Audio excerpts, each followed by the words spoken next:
কিন্তু বাংলাদেশের জনগণ কোন দুর্নীতিবাজ, চাঁদাবাজ, দখলবাজ, খুনিদেরকে আর ক্ষমতায় নেবে না। বাংলাদেশের জনগণ রক্ত দিয়েছে, জীবন দিয়েছে বাংলাদেশে চাঁদাবাজি করার জন্য নয়, খুন করার জন্য নয়, দেশকে দখল করার জন্য নয়, দুর্নীতি করার জন্য মানুষ রক্ত দেয়, জীবন দেয়। বাংলাদেশের মানুষ জীবন দিয়েছিল, মানুষ মুক্তি পাবে, শান্তি পাবে।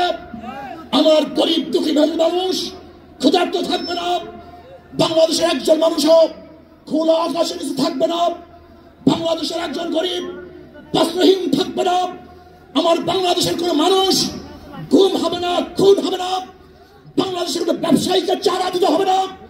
বাংলাদেশের প্রত্যেক নাগরিক অধিকার বাস্তবায়ন হবে। তারা শান্তিতে বসবাস করতে পারবে, নির্বিঘ্নে ঘুমাতে পারবে। আমার মা বোনরা ইজ্জত দিয়ে রাস্তায় চলাফেরা করতে পারবে। বাংলাদেশের মসজিদ থাকবে, মাদ্রাসা থাকবে, দাড়ি থাকবে, টুপি থাকবে। দাড়ি পরে আক্রমণ করতে পারবে না, টুপিকে ছিনিয়ে কেউ নিতে পারবে না, ইসলামের বাইরে কেউ আইন পাস করতে পারবে না। জীবন দিয়েছিল, রক্ত দিয়েছিল। দ্বিতীয়বার দাড়ি টানবে, মধ্যে নিশ্চিত করে দিবে।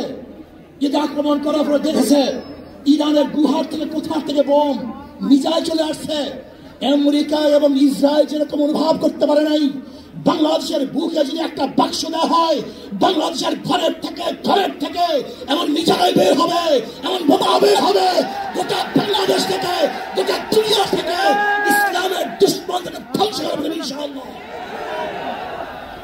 ঐক্য হন, মুনাফিকি করবেন না, একসাথ হন, ঐক্যবদ্ধ হন।